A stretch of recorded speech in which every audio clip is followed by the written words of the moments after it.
Stop, je vois le truc venir. Les Nepo Baby qui deviennent à la mode à cause de Romy Mars, la fille de Sofia Coppola, c'est mort. Je pense de plus en plus à arrêter de regarder des films où il y a plus de 2 Nepo Baby dans le casting. J'en ai marre que les metteurs en scène jouent de ça. Que certains directeurs de casting se prennent même plus chaud à chercher de nouvelles têtes et que la vie de ces Nepos soit aussi douce juste parce qu'ils sont nés dans la bonne famille. Évidemment, comme tout le monde, ça m'a encore plus fait tilt depuis la découverte du casting de L'Avenue de l'avenir de Cédric Lapiche. En plus de 2 influenceuses sans talent, alors que ça a été prouvé, un TikToker au casting, ça fait pas plus d'entrées. On retrouve 7 Nepo Baby. 7 Cédric? Vraiment?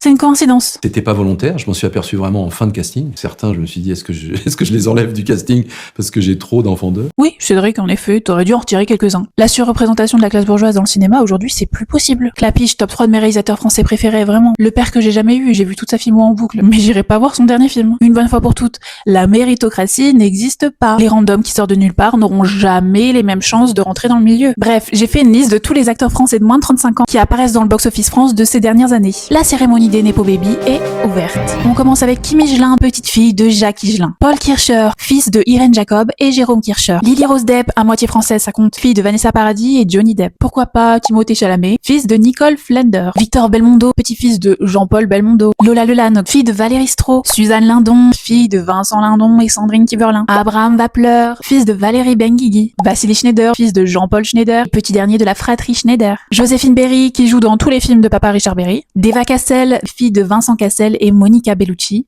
Et je passe ceux qui ont essayé mais qui sont tellement nuls qu'ils ont échoué. Coucou Alain Fabien Delon, fils de Alain Delon. Et là j'ai cité que les Français de moins de 35 ans. Alors évidemment, c'est pareil dans tous les milieux. La com, la finance, la chanson, les médias, entre Martin Weil, Ambre Chalumeau, Benjamin Duhamel. Les enfants gâtés prennent l'ascenseur de la hiérarchie culturelle pendant qu'on se tape la muraille de Chine. Le népotisme, c'est aussi des voix qui méritent d'être entendues mais qui finissent par rester muettes. Inlassablement, la reproduction du même récit. Bourgeois, parisien, égocentré avec le même petit accent relou que Vincent Cassel. Et la récente façon dont les Nepo Baby ont réussi à attendrir la plèbe. Mais c'est trop triste, il arrive même pas à s'émanciper de l'image de son papa. Morale de l'histoire, ne donnez pas de la force à un monde auquel vous n'appartiendrez jamais.